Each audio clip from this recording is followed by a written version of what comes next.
Hi guys, welcome to Bar Exam. I'm your host, Allie Rayner, and I'm here with my crazy ass co-host, Eric G, aka the president of the Nas fan club.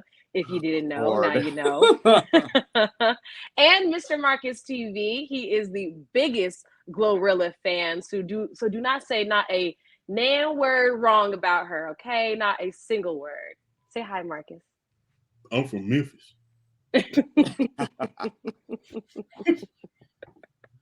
Anyways, welcome to our show, guys. So you already know we really love to debate on this show. And a couple of our last episodes, we were debating who are the best rappers, producers, and all that kind of stuff.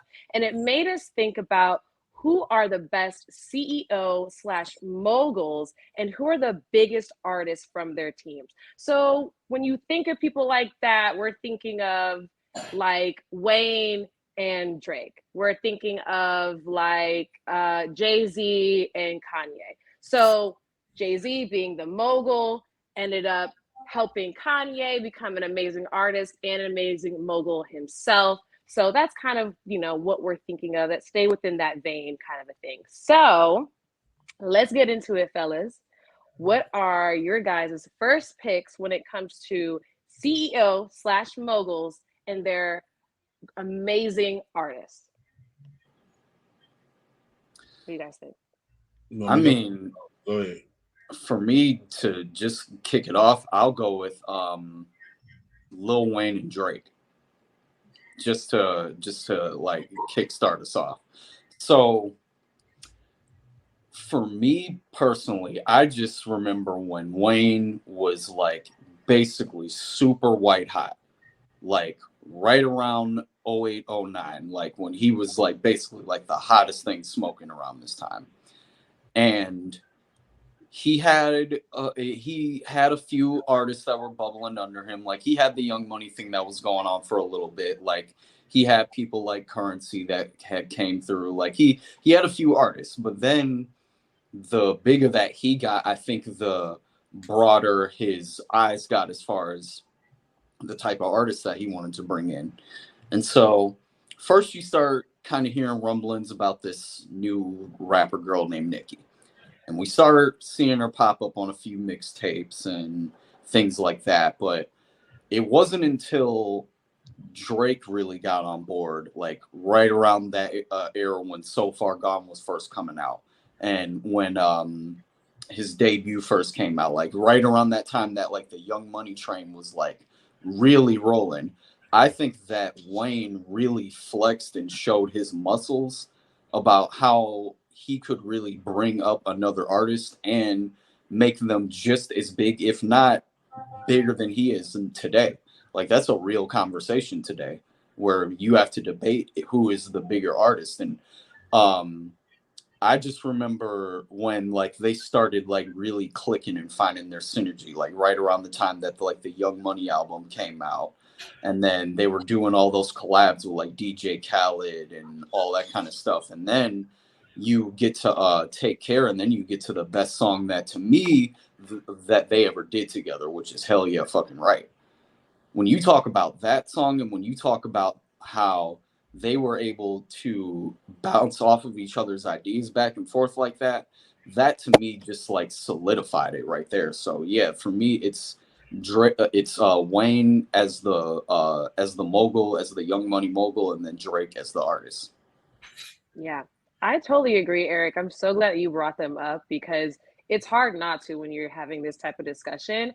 I totally agree that Wayne brought Drake through. And like back in the day, I think that if we had ever, I don't think we ever would have thought that we would have had fucking Drake, aka Aubrey from Degrassi, turn into this fucking, superstar, mega R&B slash freaking rap star. I don't think we ever would have saw it. But the best person to do it was absolutely Wayne, for sure, for sure. And I think that it's a real testament to Wayne, like being not just an amazing rapper and lyricist, but also being an amazing teacher and just honestly, even like a mentor, because I think many people will say, like how Eric had mentioned, that Wayne is not afraid for his artists to outshine him or to do better than him. And it honestly, like from if you listen to like different interviews with like Drake and Wayne and other people from, the label and stuff, and during that era, a lot of them will say that they would go in the studio and Wayne would be like, no, fuck no. Like, if you're not bringing your best shit forward, run it again, do it over again. Like, I'll leave and come back, kind of a thing. And you can stay in the studio all day, like he used to be very, very tough on them. But it totally makes sense now. Like, even Tyga said it, like when he first was out in the studio, or actually, I think it was one of the people from Tyga's team back in the day that like they would go to the studio and like Wayne basically, from what I hear, basically kind of shitted on Tyga a couple times. Like, it was just like, is this not it? This is not gonna make you the rapper extraordinaire. Like, come better with it. Come with come with something catchier. Come with better bars or something. But now look at him. Like, all of those like nights of hard work, all those probably debates about his music and stuff. It really, in the long run, worked out. Same thing with Nicki. I've heard a number of interviews where she says that like Wayne really, really pushed her really hard to like expand her wordplay and like her creativity. And then with Drake, I mean, he's like the biggest superstar ever, like I already said. So, and you already know, like, he will write his stuff, but he also has, a great team behind him that's always going to put him in the right position. And I think that Wayne just gave him such good, like, knowledge about the game and set him up correctly. And that's really what you want. So I think, Eric, that's a great, great pick. I love Wayne and Drake. They both became moguls and CEOs. They both have their own record labels and stuff. Drake has even more than that. I think he has like basketball teams and all type of shit. So I think that's honestly an amazing pick out of them. What about you, Marcus? What do you think? Do you agree that Wayne and Drake are pretty up there? Yeah, I mean, I feel like they have to be up there just by numbers alone. You have to give it to them because of what they did. But I think it's more of a baby than Wayne because it's kind of tiered. So I would say like Baby's responsible because he gave us Wayne, he gave us Drake, he gave like Baby in my eyes is like Phil Jackson in basketball. He was able to get prime Michael Jordan and prime Kobe Bryant. So therefore, the coach of both of those teams is solidified because of what he was able to do in that run. So Baby is, of course, at the top because of who he was able to give us and what was fruitful from that tree. No one saw Drake being the type of artist that he was. But that, I'm gonna go with somebody different though. Okay. I'm gonna go with a book, not a like. I like CEOs who change the game for the way they got in there on a self-made. And this might be a little out there on the list because it's a business. I'm gonna say Master P. And okay. and the reason I say Master P and he was also himself as the artist and himself turned into the mogul because when P was coming up in the 90s, he was able to do something that no one saw coming, which was manipulate the numbers. Now you can pay for streams, pay for likes, but he was actually able to do it because he sold his mixtapes through the record store. It gave them away for free. So the only Ninth Ward record store was pushing out all of these tapes. You're like, oh, who is this guy?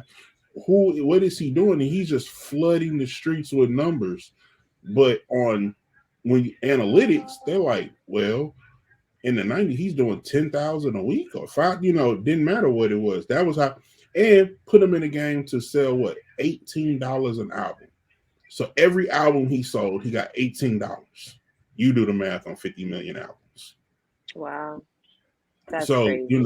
That's that. Like there's of course there's CEOs bigger and but he literally changed the game with his form of thinking. So that's a personal one for me is Master P, the artist and the CEO. Because if you made your stamp. No one knew the Ninth Ward of New Orleans music. Before and this is also in a pivot to kind of cash because it was cash money, but they were just You know, they would put P got there on the same level of them by being a great businessman, where Baby was just had a great artist. Because there's no one on No Limit who I can say is better than Drake, better than Lil Wayne, better than Nicki Minaj. There's not artist for artist catalog. Cash Money wins all the time. Hell, Juvenile Right. too. You can't. There's no one on No Limit that I'm saying is better than Cash Money on any. But CEO wise, for up and coming, oh yeah. And if I'm not Yeah. mistaken, didn't P get his bag first?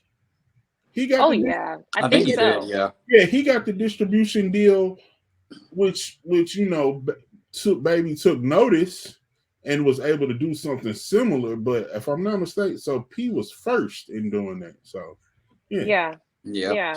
I totally agree with that. I think actually I really like that you said Master P because for the main reason that you said was because he wasn't just a mogul like for for himself. Like obviously he became an entrepreneur, but it helped him with his record sales. And honestly, I think that he really like inspired an entire generation of rappers. And I'm like you said, I'm thinking probably Baby was in the same vein of that as probably one of the people who saw what he did and was like, you know what, like I can make this into more than just a business of myself or surrounding me. I can make other people, entrepreneurs, make other people successful, and it'll still trickle down to me. So that you're right. I think that Master P is definitely up there on the CEO mogul game and definitely one of those people that you have to look back at and be like, thankfully he taught a lot of people behind him about the game, opened up our eyes about how to play it a little bit more. So that's great. I love that you also mentioned Baby and Wayne because y'all basically took the words right out of my. I honestly thought that one of the best rapper slash producer duos was Baby and Wayne. When they first came out, and like it would always be kind of like this collab with Baby and Wayne, and like then eventually they became not just Young Money but Cash Money and all that stuff. And like like we were saying before, it's hard to say who is like better out of like the whole debate between Wayne made Drake and Nicki, but at the same time Birdman made Wayne. So I guess we can say that Birdman kind of is like, the blueprint in all of this. And then his blueprint was based off possibly off of Master P. But either way, they're all super duper influential. So I'm glad that we're definitely bringing them up and putting them on the list. But I have another duo that I want to also mention. I think that we mentioned them before when we were talking about like best producers and stuff. I think we did like honorable mentions for them, but I definitely think that they deserve their shine with Dr. Dre and Snoop Dogg. They by themselves already were iconic rappers. And I mostly put them on this list because they ended up creating like I feel like this whole West Coast sound and vibe. And, it kind of seemed like if you were coming up from the West Coast, like those were the people that you look to as like your role models. So what do you guys think? Would you agree that they deserve to be on the list? I think they have to be. For sure. Right. Yeah, they have to be. And would you say for the same reasons as me, like because of the Cali West Coast inspiration that they ended up, spreading around? Or would you say it has more to do with like their business savvy? Because as businessmen or entrepreneurs themselves, they've had a lot of success. I think we already mentioned Snoop having plenty of success, but like Dr. Dre, I mean, he didn't just stay in one realm. You know what I mean? He decided to expand super big into like music, and in terms of like not just producing his own music or other people's music, but also having like Beats music and having the headphones, like Beats by Dre, and ending up selling it to Apple. So he became a billionaire off of stuff like that alone. So would you think that that also kind of plays into his ranking on our list? You gotta talk about both you bring up Snoop and Dre with with this conversation, because as big as they were and as much as they influenced the West Coast sound, they were also able to branch off and kind of do their own thing as far as being businessmen as well. Mm-hmm. And the great thing about Dre and Snoop is that you don't even like see them together like all the time like that. But like when they come together, it's like one of those times when you're like, oh, okay, like we're about to get some shit now because Dre and Snoop are linking back up. So it's like whatever comes out of that, we know it's about to be some fire based off of the history of the shit that they produce for us, not just music wise. Right. So like I think that time apart was important because you now have two different trees branched off of Dre and Snoop. There's mad people that we can talk about that have came from both of them. Right. You know what I mean? So yeah, I think all of those things are lead them up on very high on the scale, for sure. Okay. Okay. So I'm glad that we mentioned them because actually this now inspired me for like to throw a little bit of a wrench into the debate. So when it comes Hmm. to Dr. Dre, at first I was thinking him and Snoop because businessmen and music and all that kind of stuff. But then I was like, wait a minute, is there someone that Dr. Dre brought up through the rankings who's even more successful, might be even better of a businessman? And it made me think of 50 Cent. Dr. Dre as a mentor for 50 Cent. Would you say like that might even like beat the ranking of Dr. Dre and Snoop? Uh, I'll let you go, Marcus. it's 49-51. It's kind of, Okay, I would say, who's but winning? like I would, I think 50 was in the quote training day. He was in a privileged position to learn a thing or two. He kept his Mm-hmm. mouth shut and his eyes open. He was able to watch Dre. He was able to watch Eminem, and he 50 always said, and I watched a lot of 50 interviews, and he actually talked about this one with Yayo. He said, I wish that I didn't have to be 50 Cent, that I could have been behind the scenes because he enjoys what he's doing in the business side of it a whole lot more than being an artist. So Mm-hmm. just hearing him say that, if he always had the business in him, he just didn't have the business capital to do it.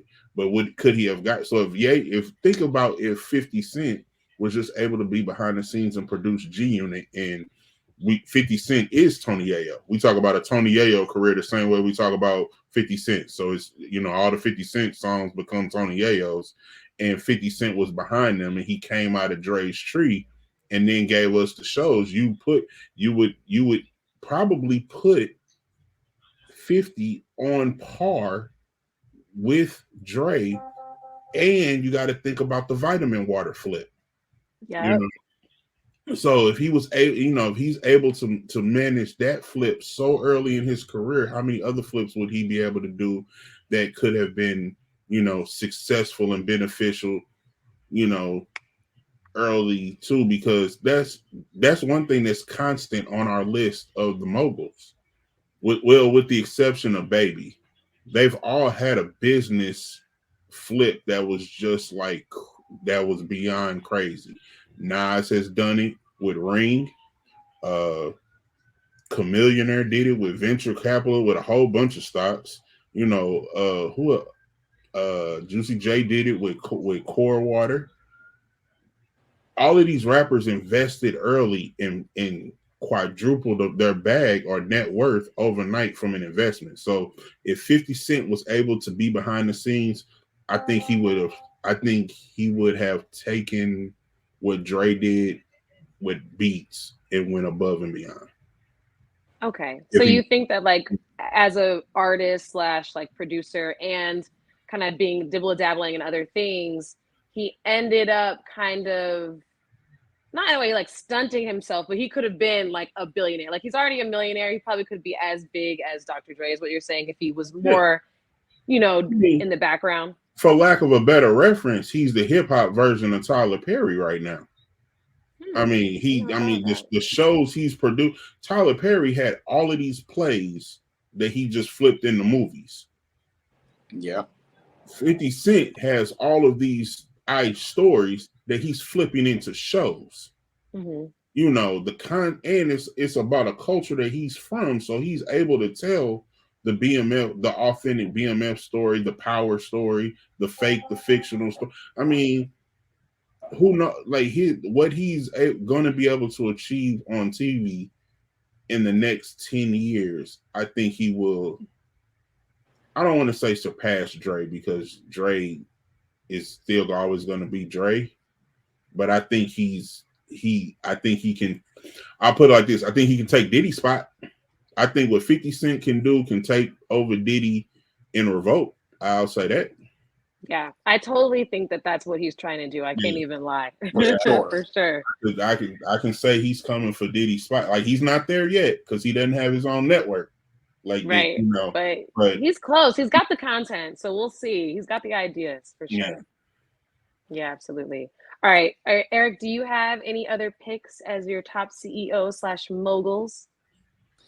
Yeah, I mean, we briefly touched on them earlier, just because when we're talking about big CEOs and moguls, we are remiss to have not mentioned Jay-Z and Kanye West.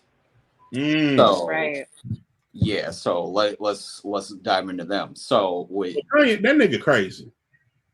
Like, that nigga crazy. But it doesn't stop the fact that he is a mogul. He is a He CEO is a mogul, in multiple ways. but at the same time, that nigga crazy. So, like, did Jay-Z? Because I feel like Kanye be Kanyeing, and Jay-Z took him as far as he can go, and then he said, "You know what? That nigga crazy." And like, it was just that. Because yeah, it's that thin line. That nigga crazy. Like, and Yeah. and this is the bad part about his craziness. We're all witnessing it. No one debates that he's not crazy. Right. There's not a Kanye fan who doesn't think that, like, he got some shit he need to unpack. For sure. But I mean, it oh, doesn't that's a stop the fact. fact that he's incredibly successful. Like, and I think that he definitely deserves his spot on here. And Jay-Z does too, because for a minute, they were buddy buddy. Jay-Z showed him the ropes. I think Eric, do you know, like, was Jay-Z like the first one to basically sign him, or were they more like mentors, like a friendship mentorship kind of thing? So I think Kanye was signed to somebody else at first for a little bit, but he was always trying to get to Rockefeller. Like, that was what his goal was. Like, he wanted to be in those offices with a lot of the Rockefeller artists, including Jay, of course. But Yeah. that was his goal ultimately. So I think that Jay just taking him under his wing and kind of letting Kanye, like, because the thing about the Jay Kanye relationship that a lot of people forget is that Kanye was doing a lot of shit for Jay before he was even signed, like as far as beats and shit like that. Oh, wow. So so that relationship had been spanning for quite some time before they even signed. But then you fast forward to where they get to 2011, where Watch the Throne came out. And I mean, I don't know about you guys, but to me, that's still one of the best collab rap albums probably we've ever received, as far as a collaborative effort. And for those two to have been where they were in their careers respectively when they did that project, like, it was a huge flex. Like, that whole album was a flex. Don't get me wrong. For Like, that's sure. all they were doing. Is that But where at the Niggas in same Paris was? time, Yeah. Niggas in Paris was on that yeah, collab, right? yeah, Yeah, and it was like an all gold cover and stuff. Yeah, that was Mhm. iconic. Yeah. That's For when sure. Jay-Z got on his Basquiat shit. Yeah. Yeah. I Hey, love when he does Basquiat shit though. But hold on, did you honestly know it was the Basquiat shit until 50 Cent? Oh, no, I always kind of knew, because there were so many photos of like Jay-Z, like, because remember when he did his, like, well, I think he still has them, but his dreads got like crazier and crazier. Like, before 50 even said that, I saw some photo where they did like a meme of like Jay-Z and Basquiat, and they're like just basically trying to say like he's trying to steal his flow or like steal his style, same way he stole like J. Cole's or something stupid like that. Wow. So yeah, it was dumb. They're basically, but I can't lie, like, Jay was looking real relaxed and looking like he could have been like J. Cole's like older brother or something. I'm not even gonna lie to you, like in the photo. But no, like I always figured he was an art fan, and so when 50 made that comparison, it was like, yeah, okay, now 50's trolling, but it's a little bit true. Yeah, It's always kind of true with 50. but see, when 50 did the troll, I didn't know. I feel like it was the same thing. Like oh shit, what's the I can't think of his name, but the damn comedian who was talking, he just made it like Bill Cosby has got rape cases right now, and then like when that went viral, it was like the end of Bill Cosby. What was that damn comedian's name? Mm-hmm. I don't know. Oh, Harrison. Is it Harrison? No, that's the rap. That's the fucking basketball player. I was gonna say Harrison Barnes, but that's not. That was. We get what you mean, though. Daddy, yeah, it was the whatever. He said the joke, and then Bill Cosby overnight became this rapist who was dealing with all this shit. Not overnight. It was just more public. Yeah, but he was dealing with it behind closed doors. Now they was right now we know Jay Leno making jokes and on Nightline, like he was done. So until 50 made the same comment, I didn't know who the dude was. If anything, though, I was like, well, also, didn't Drake also make the same type of like, he made some type of subliminal diss about art and Jay-Z and one of his raps or whatever. I don't know why everybody's trying to comfort Jay-Z and his art. Granted, he mentions it a lot in his music, but he's not wrong. It is a cool way to get the bag. I will because art is worth a lot of money. I will like he's smart either as one of y'all fuck. right now if y'all correctly spell Basquiat. Eric, take it over. You got it. I know. Y'all got it. Y'all got it. I feel like I kind of know, but I don't want to be embarrassed on these here internets. I was ready. How much was it? How much was it supposed to be? Oh, I'll give you 25 right now. 25. Okay, I don't want to cheat. Okay. Let me see. Really quick. This is like such a random segment. And impromptu. And we got our producer with the letters to tell you if you're correct. This is a fun new swear to tell the truth. Okay, so let me see. Basquit. I feel like I missed a letter or two. Is that right? I'm looking.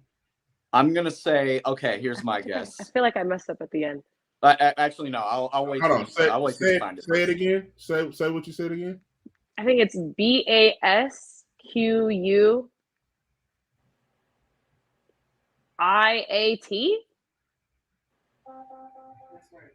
I got the Cash App for 25. Dang, that was gonna be my guess. I should have went for it. I should have went for it. Shout out my nigga Gucci. Shout out my nigga Marcus. Hey. Go ahead and what's the Cash App? Man, I should have went for it. I was gonna throw it right. I'll send it to you I'm after, a quick pay. And I'm a quick add. Oh man. Yes, we should do this game more look often. What the moguls got us doing. Right, look at what they got us doing. Yeah. Oh, I love it. But okay, guys. So really quick, I want us to close it out right. So what is your guys' final answer for who is your pick for top CEO/mogul and their most, famous or, best artists out there? Eric, go first. Who's at the top of your list? On the list that I have, I'm going to go with Drake and Wayne. Okay. That's a really good one. That's an awesome one. Okay, for me, I'm gonna have to go Dre and 50. If I had the option out of overall, I would probably do the same thing as Eric. But just based off of my own list, I'm gonna go Dre and 50. Marcus, who is yours? Who's on the top of your list? The very top, I have to give it to, honestly, a person who I'm not even all the way. I'm fans of others' music, but I have to respect where they are. Is the Jay and Kanye. Even though that nigga crazy, I can't. I can't make an argument for anyone else to be above Jay and Kanye.